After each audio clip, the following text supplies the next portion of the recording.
Okay, so we are done with this little story. Now, the thing is, what I want to say about what we have just talked about, this is only the appetizer. This is only the pre-show.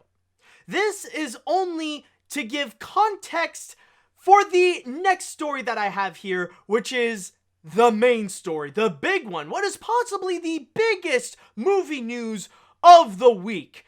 This is the part where it really gets crazy, where this really does get out of hand. Now, even though I have stated that I was wrong on the way that Trolls World Tour, or I was wrong about Trolls World Tour not being that big of an impactful movie, that it would end up being so revolutionary in the way that it would change how we distribute movies and how we consume movies as well. I was wrong on that. But with our next story, it has proven something that I have been right all along. Something that I have told you guys many times before. That if there is one group of people that are upset with Trolls World Tour, that they hate the fact that this has happened, that Trolls World Tour was released digitally instead of the big screen, it is, of course, theater owners. And man, are these people mad. Theater owners are angry. Les propriétaires des théâtres sont fâchés.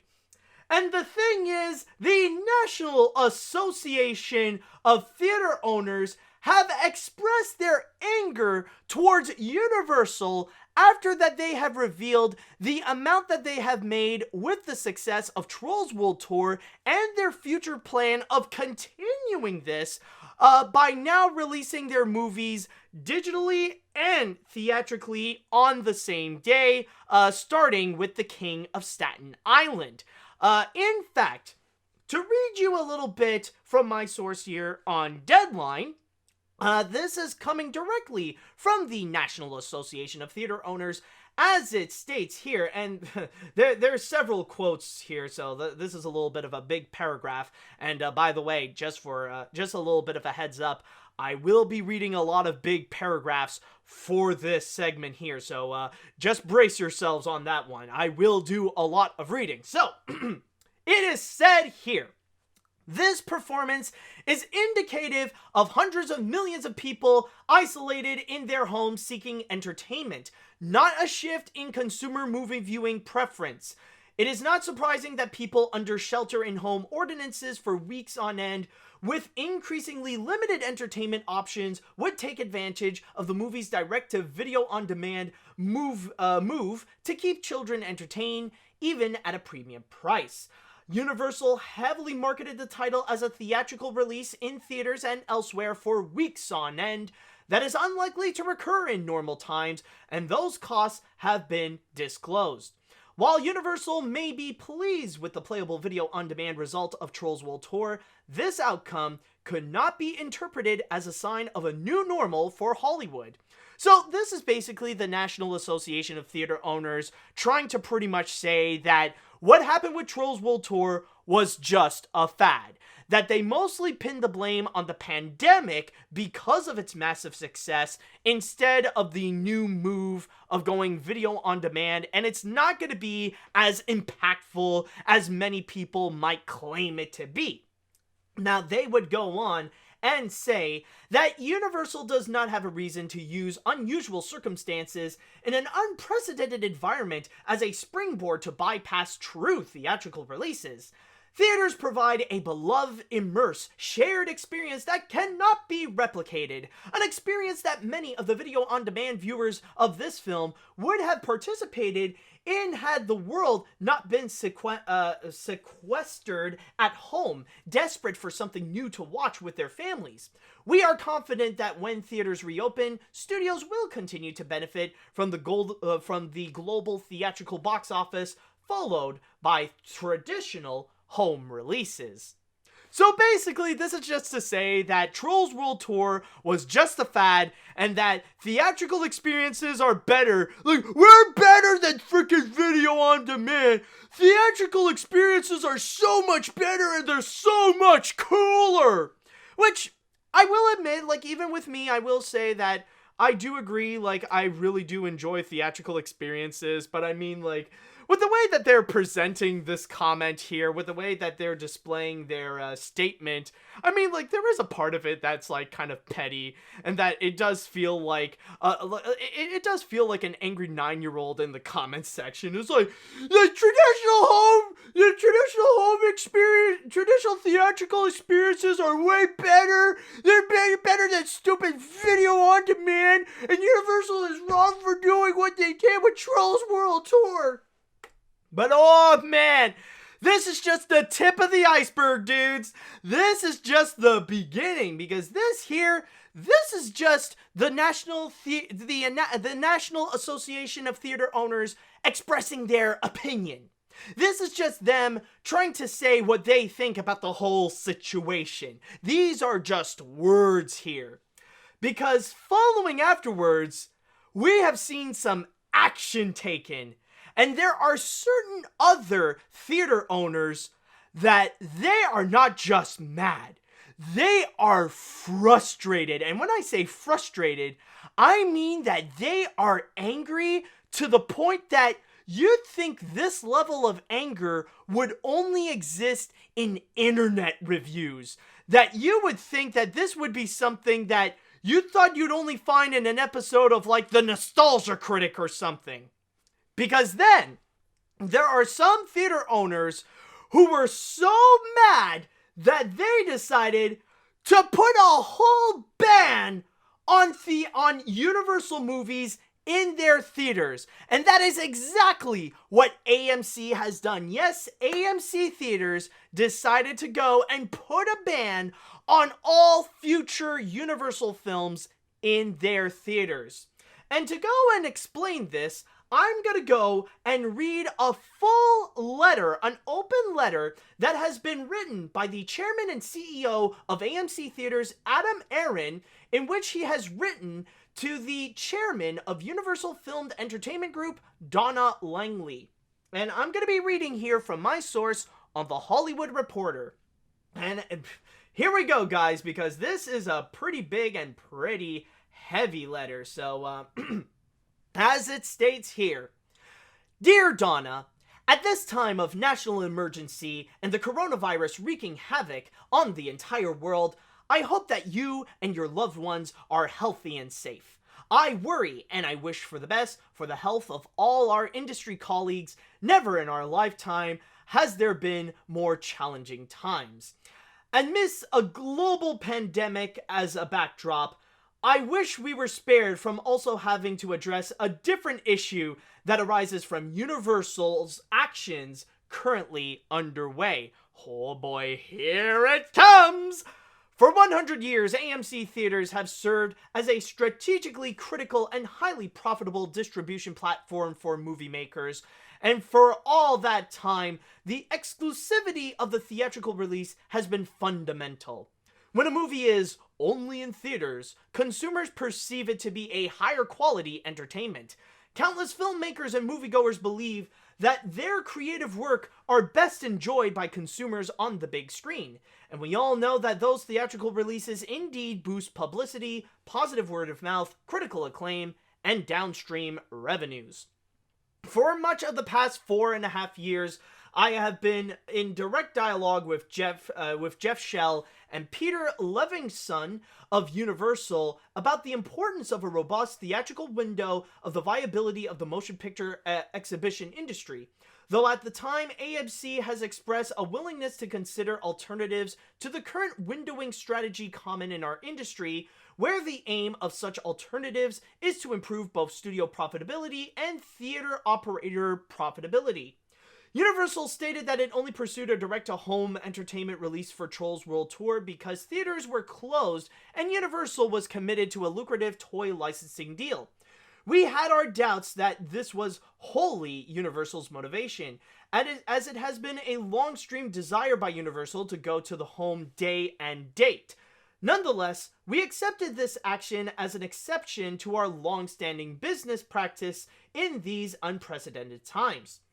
In today's Wall Street Journal, Jeff Shell is quoted as saying that the results for Trolls World Tour have exceeded our expectations and demonstrated the viability of playable video on demand, Mr. Shell said. And as soon as theaters reopen, we expect a release movie, sorry, kind of fumbled in my words here. As soon as theaters reopen, we expect to release movies on both formats.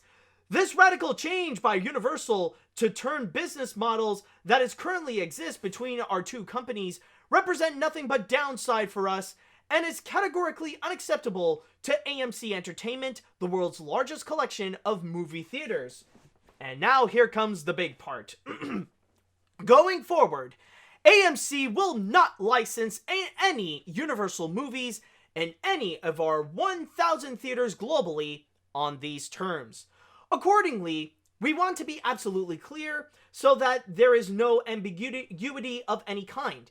AMC believes that with this proposed action to go to the home and theaters simultaneously, Universal is breaking the business model and dealings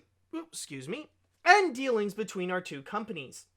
It assumes that we will meekly accept a reshaped view of how studios and exhibitors should interact, with zero concern on Universal's part as to how its actions affect us. It also presumes that Universal, in fact, can have its cake and eat it too, that Universal film product can be released to the home and theaters at the same time without modification to the current economic arrangements between us.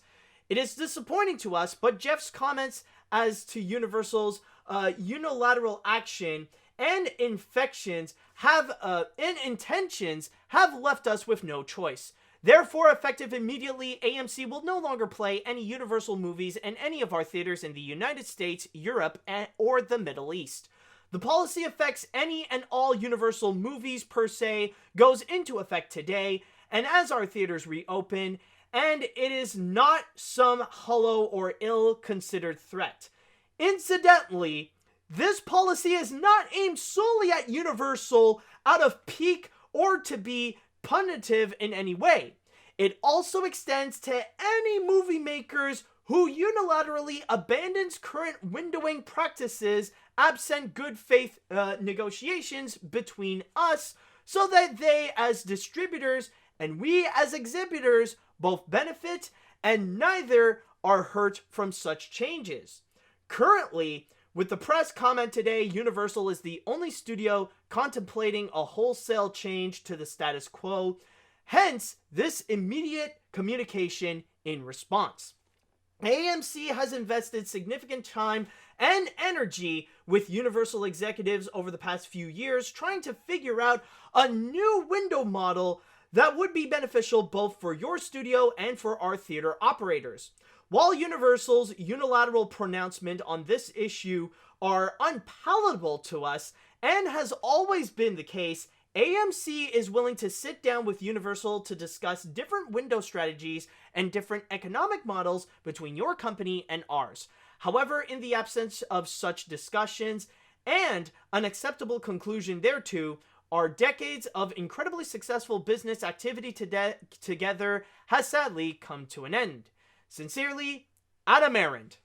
So that's pretty much the big thing that AMC is trying to say, or what Adam is trying to say here, is that not only are they massively upset of what Jeff Shell has stated with their future plans on how they're going to distribute movies, but they are also going to go and put a whole ban on Universal movies on their theaters, and on top of that, they are putting out a warning to all other studios that if they follow the same practices as Universal, then they're going to go and put a ban on them too. But oh wait, there is more! Because one day later, it's not just AMC that decided to go and do this, but also Cineworld decided to go and put a ban on Universal for their theaters as well. And for those of you who don't know, Cineworld is actually the owners of Regal Cinemas, so that's another major chain that decided to put a ban on Universal movies. And they too decided to go and put out their open letter. And it's not as big as the AMC one, but this is still pretty large as well, and a pretty bold statement that they are making. And so they have stated, Cineworld's policy with respect to the window is clear, well known in the industry, and is part of our commercial deal with our movie suppliers. We invest heavily in our cinemas across the globe, and this allows the movie studios to provide customers all around the world to watch movies in the best experience. There is no argument that the big screen is the best way to watch a movie. Universal unilaterally chose to break our understanding and did so at the height of the COVID-19 crisis when our business is closed. More than 35,000 employees are at home, and when we do not have a clear date for the reopening of our cinemas. Universal's move is completely inappropriate and certainly has nothing to do with good faith business practice, partnership, and transparency. Mookie Griedinger, Cineworld's CEO, approached Brian Roberts, the chairman of Comcast, back in the 19th of March, after Universal announced that Trolls 2 would be released in the breach of the window, and told him, among things, that nice words from your team are worthless if we cannot trust you as a partner. The message that the media has portrayed is, Hollywood breaks the window. Well, this is not true. All our partners called us in timely manner and told us that in the current situation, they want to shorten window for movies that were already released in cinemas released as cinemas are closing. Most importantly, they have reassured us that they will be no longer in charge to their window policy once the cinema business returns. Unfortunately, I missed similar message in Universal's announcement. Not only did Universal provide no commitment to their future window, but Universal was the only studio that tried to take advantage of the current crisis and provide a day-to-date release of a movie that was not yet released. Cineworld's roots go back 90 years in the industry, and it was always open to showing any movie as long as the rules were kept and not changed by one-sided moves. Today, we make it clear again that we will not be showing movies that fail to respect the window, as it does not make any economic sense for us. We have full confidence in the industry's current business model. No one should forget that the theatrical side of this industry generated an all-time record of $42 billion last year, and the movie's distributor share of this was about $20 billion. And of course, coming from all this, Universal did go out and release their statement defending themselves regarding the whole situation, and they are considering to go and talk to theater owners, not just the National Association of Theater Owners, but especially with Cineworld and with AMC regarding this whole situation. Like, they are going to be in discussion with them, and they have expressed that they don't want to have any bad faith with theater owners, especially if they want to go and still release their movies in theaters. So that's pretty much the big situation that is currently going on right now. And I just want to go and make one massive thing clear. I just want to really nail down to what really is the thing that really pissed them off the most with what Universal has done. Now, even though they are mad at Universal with their move on Trolls World Tour, but it's not necessarily because of Trolls World Tour that they really are upset with them. It's not because of Trolls World Tour, and it's not necessarily because it was really successful, but it's mainly because of Universal's statement that they want to go and release movies theatrically and digitally on the same day, starting with The King of Staten Island. That's the thing that really made that really was the straw that broke the camel's back, and that's why they're so frustrated and responded so heavily to the point of even putting an entire ban on Universal movies for some of their theaters. And at that point, honestly, I am not really that surprised that theater owners are really that upset with Universal because of this.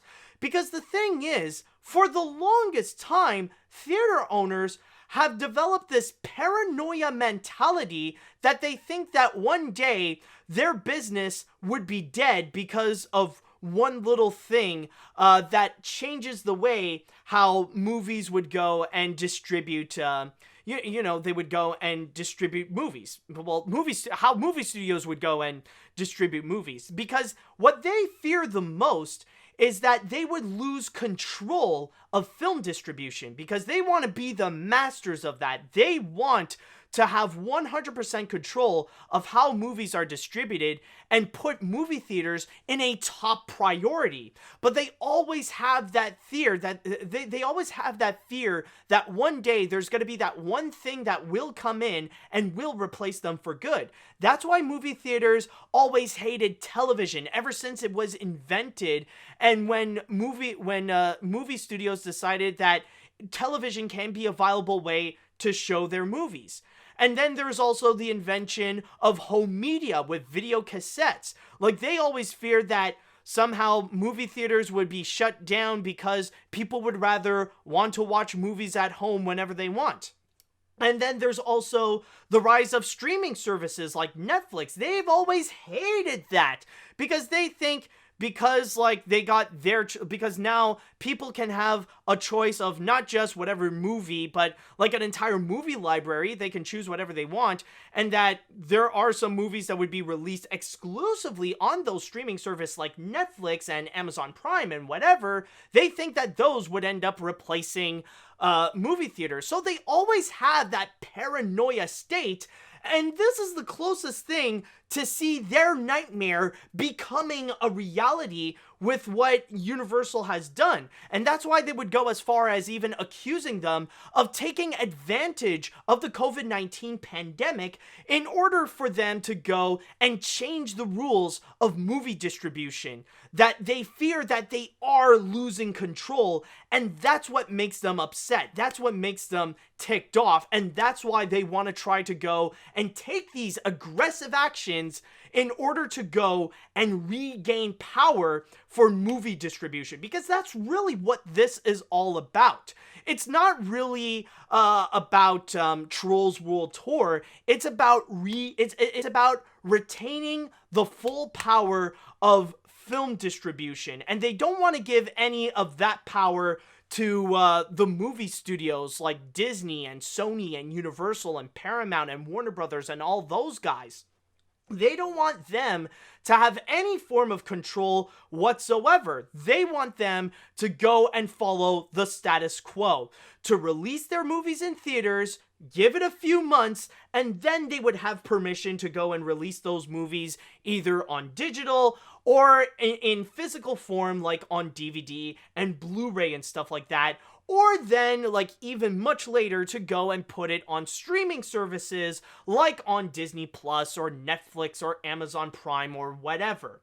That's the deal that they want to make. That's what they want to do. That's why they want to keep that status quo, and they want to keep control of how movies are distributed. However, I will say this, that when it comes to the extreme actions by both AMC and Cineworld, the thing is that, yeah, I get that they really are upset and that they have been so angry to the point that they would go and, like, take action like that. But then again, it's hard not to imagine that they would ultimately end up screwing themselves over because of this, especially with AMC, because right now, if you guys don't know, AMC is on the verge of bankruptcy. Because we all know that this COVID-19 pandemic is doing some really bad job for theater owners, especially when nowadays The cinemas and theaters, well, right now they're closed. Like, no one's going out to go and watch a movie on the big screen right now because they can't, because, you know, they're shut off. So they cannot make a single profit whatsoever. And it's hitting that industry hard. Theater owners are, like I said before, theater owners are in a nightmare scenario because of this pandemic. But this action of banning movies or banning certain movies in their cinemas, that is an action that is honestly going way too far. And it actually does feel pretty familiar because honestly, with their angry reaction with what they have done to try to punish Universal, I honestly cannot help but feel like the way that AMC and Cineworld, how they're reacting, it's very similar to those anti-SJWs that you would find on social media. You know the ones I'm talking about. You know those guys that are so obsessed with their hatred and anger for people that they label as social justice warriors or feminists or liberals or whatever. Those guys that are always constantly angry and that they would literally go and blame them for all the world's problems, and that they think that the worst thing to happen in this world is political correctness or whatever, to the point that they're always mad at these people and that they cannot focus on anything else but to go and destroy these people, to go and take them down.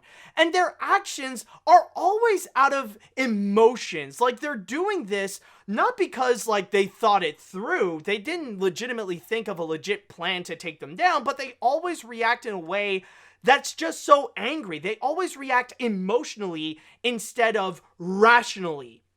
But the ironic thing with it is that almost all the time, and I can guarantee you that, like, probably 99% of the time, this always happens, that when it comes to the actions of the anti-SJWs, whenever they try to go and hurt SJWs or feminists or whatever, they end up hurting themselves more so than the people that they want to go and hurt. Because yes, it is true, like the SJWs and the feminists, they would receive some damage, but that's only temporary. In the long run, they end up becoming okay. Their reputation remains intact, they still have their prominent careers, and they're not silenced. They're still pretty vocal with what they want to say. They still have their ideologies intact. So nothing bad really does happen to them, and whatever bad happens to them is only minor or temporary. And as for the anti-SJWs, because of their actions, they're the ones that receive more pain in the long run than the people that they want to hurt. And that's why we end up seeing so many of these anti-SJWs getting banned on social media, where they get their accounts suspended, or it would even go as far as having the police involved and seeing many anti-SJWs actually have a criminal record and even get arrested. I know that sounds extreme, but that actually does happen because of the angry reactions from anti-SJWs. Now, what does that have to do with what I'm talking about, with movie theaters being angry towards Universal? Well, the thing is that like anti-SJWs, AMC and Cineworld are pretty much hurting themselves more so than they want to hurt Universal, because their strategy to punish Universal Pictures is that they want to show less movies in their theaters. That's basically the whole idea. That's their strategy, is that in order to punish Universal, they're not going to put as much new movies in their cinemas, despite the fact that they are losing so much profit fast, and that some of them are near bankruptcy, are near shutting down, are near losing everything. You see the problem here? You see where things can really go wrong more for the more for the theater owners, more so than something like Universal? Like, yes, Universal could receive some damage, but if they continue their strategy of releasing movies in theaters and on digital at the same time, then they'll find a way to still receive some profit. Maybe not as much as before, but Universal will still go well. They'll still remain intact. They'll still have some profitability, unlike the theater owners. So honestly, in my opinion, I feel like this whole ban thing is just gonna be temporary. I think honestly, it's just gonna last as long as this whole pandemic, or at least as long as this first big wave of the pandemic. Like, once things are gonna go well, then they're gonna settle on a deal to put Universal movies back in Regal cinemas and in AMC theaters. In fact, I could even say, like, if I would put in a date of when this ban is gonna be lifted from theater owners, then honestly, I would say sometime in July. And the reason why I say July is because technically, the next big movie that is going to be coming from Universal is going to be the next Purge movie. And that's going to be coming out, of course, in July. And I know it sounds weird that, well, it would count as the next big Universal movie. But then again, it is like a big franchise movie that again and again turns out to be profitable regardless of what critics or audiences feel about it. So, from there, I could definitely imagine that once The Purge comes back, then theater owners would reconsider their ban and they're just going to lift it. And I think that this whole thing is going to be temporary. Again, I could be wrong, but I certainly cannot imagine that these theater owners are going to keep this grudge for long. Because imagine this, do you think that they're going to continue this ban throughout 2021? That they would refuse to show movies that could potentially make $1 billion at the box office with stuff like Fast and Furious 9 or Jurassic World 3 or Minions Rise of Gru? Would they skip those opportunities to put them on the big screen just because of a little grudge they had because of what they did with Trolls World Tour? Like, that is not gonna happen, man. They cannot keep that ban going. It's honestly ridiculous. So again, I feel like this whole ban thing, while extreme of a reaction, and even I'm surprised that they would go this far, I just feel like this whole thing is just going to be temporary. Like, this will last a few months, but they will find a way to make a deal. It's pretty much just, like, honestly, the best way to put it is that this is like last year when Disney and Sony decided to split ways with Spider-Man. Like, there's no way they would go and split up and not continue the Spider-Man legacy in the Marvel Cinematic Universe. Eventually, they will find a way to work together, to collaborate together, and find a way to make a good deal. Because trust me, in theater owners' current state right now, they cannot afford, and sometimes literally, they cannot afford to make some sacrifices. And sometimes, honestly, Universal movies would probably be necessary in order to bring back the economy of movie theaters. So honestly, I don't find this to last that long. I'm not surprised at all of their reaction, but the action that has been taking place, I find it to be extreme, and I think honestly this is just going to be a bit temporary. Okay. Whew, that was a pretty big segment there, but now it is time that I would like to go into the chat wall, and I would like to ask you all, what do you all think about how theater owners reacted to what Universal has done? Do you side with Universal on this, or do you side with theater owners? Let me know what you all think about this big piece here. Okay, let me see. I got nothing to say, but insert the Captain Picard facepalm meme. Facepalm meme. I mean, if they want to ban someone, how about ban the nostalgia critic from watching movies in their theaters? I bet he deserves that punishment in Universal.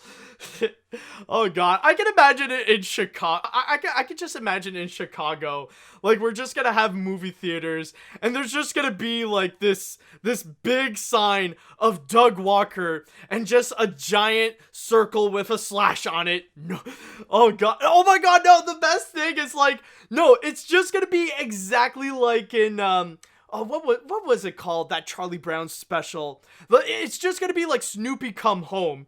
It's just Doug Walker going to a movie theater. He got kicked out, and then a sign comes up and it says, "No Doug allowed." It could be that whole scenario there. Oh my god, you never know. Okay. Anyways, alright, going back into the subject matter. Okay, let's see. I live in Canada, and Cineplex is the only cinema chain I go to. If they ban Universal movies, that would really suck. Oh yeah, as a Canadian, I completely understand where you're going with this. I do, like, in Montreal, we do have two major, cinema companies. We got Cineplex, and we also have Cinema Guzzo. And in the case of Cineplex, it really is the biggest one. Honestly, if they end up banning Universal movies, yeah, that would honestly really suck. So I completely, relate to you on that. Let's see now. I didn't expect AMC and Cineworld to ban Universal movies, but they did. As for someone who goes to Regal theaters for a long time since I was little, I'm disappointed in them, and I do hope they reverse the course so I could see some Universal movies again. Although I don't like the studio that much, but I want Cineworld and AMC to lift this ban because they are going to need them more than Universal needs them in order to survive. And that's probably that's honestly the biggest problem. That's the biggest thing I wanted to say. Like, the biggest flaw with this entire ban of Universal movies in their theaters is that right now Universal is in a position and has proven with Trolls World Tour that theater owners need Universal more so than Universal need movie theaters. So that's why that's why this whole situation really is about control, about maintaining the status quo and keeping full control of how movies are distributed so that they don't go outside of movie theaters to start things off, at least. Let's see now. What else? What else would we have? I find that AMC and Regal's choice to ban Universal movies is just petty. They should really give the studio a second chance and the president of Universal to get back up to plan. Let's hope that this conflict is short-lived like Spider-Man split with Disney and Sony. If not, I guess I won't see Jurassic World 3 in my local Regal anymore. Yeah, exactly. Let's see now. Oh boy.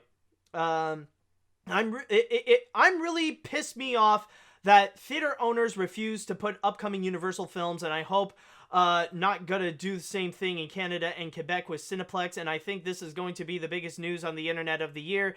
This is the Emoji Movie haters all over again. I don't know if this really is, I don't really know if this is like the same scenario as the Emoji Movie, because I don't think theater owners had much of a problem of releasing the Emoji Movie in their theaters. I'm just saying. Let's see now. Wow, this is insanely petty. I get that movie theaters are miffed on Trolls World Tour's success, and I do agree with the National Association of Theater Owners that it seems like a passing trend, but still, dick move. I'm certain this will all blow over and the issue will all vanish with Idris Elba giving a ridiculous delivered "my cavity." I still love that bit. Anyways, but all I want to know at the movie, all I want to know at the moment is what's gonna happen to the movie theater at Universal Orlando's City Walk. Last time when I went in 2017, it was an AMC. Is the theater just gonna implode now? That's honestly a very good question. And now it seems pretty awkward, the fact that an AMC theater is at a Universal theme park. I really don't know. I guess it depends on the theater owner at that place right over there. I mean, what the fridge are they gonna do with that? I honestly don't know. That is honestly a weird thing. You do bring up a pretty good thing right there. Let's see. AMC, which is a company that owns the Carmike Cinemas, is banning Universal movies, and so is the parent company that owns Edward Theaters and Regal Cinemas, but not Alamo Drafthouse Cinemas and Bow Tie Cinemas. The only good thing I could see coming from this is the fact that local theaters like the Bird Theater in Richmond, Virginia, and the Grandin Theater in Roanoke, Virginia, and the will now be the only place you could see Universal movies. Hopefully that doesn't happen with Warner Brother movies. Yeah, okay. I know that seems to be another thing that people might bring up is what's going to happen with Warner Brothers, because right now, as I said before, they're following the same footsteps with Scoob. That will depend on what Warner Brothers is going to do. Like, honestly, I feel like that's going to be a major wait and see, because in this month, not only are they going to be releasing Scoob, but also they're going to be releasing HBO Max. So, in terms of their plan with film distribution, I have no idea with how that's going to go. Maybe they will go and talk with the National Association of Theater Owners in terms of, like, what they're going to do with that strategy, like, in fear of not being treated the same way as Universal. I don't know, but honestly, like, that's another thing I guess we'll have to wait and see with what their plans are. All right, I'll go and read one more before we're going to jump on to the next story. Honestly, this is a war that neither side is going to win. If Universal starts releasing their movies on both video on demand and in theaters, it's going to piss off NATO even more. And if movie theater chains start refusing to screen Universal movies in theaters, they're going to miss out on all the big IPs making bank for cinemas. Well, tough luck to movies like Minions: The Rise of Gru, Jurassic World 3, Fast Furious 9, and even more. Yeah, exactly. That's the big thing. That's why they gotta reconcile this, because really, that, like, the worst case scenario, and what's unfortunately the most likely case, is that this is a war where nobody is going to win.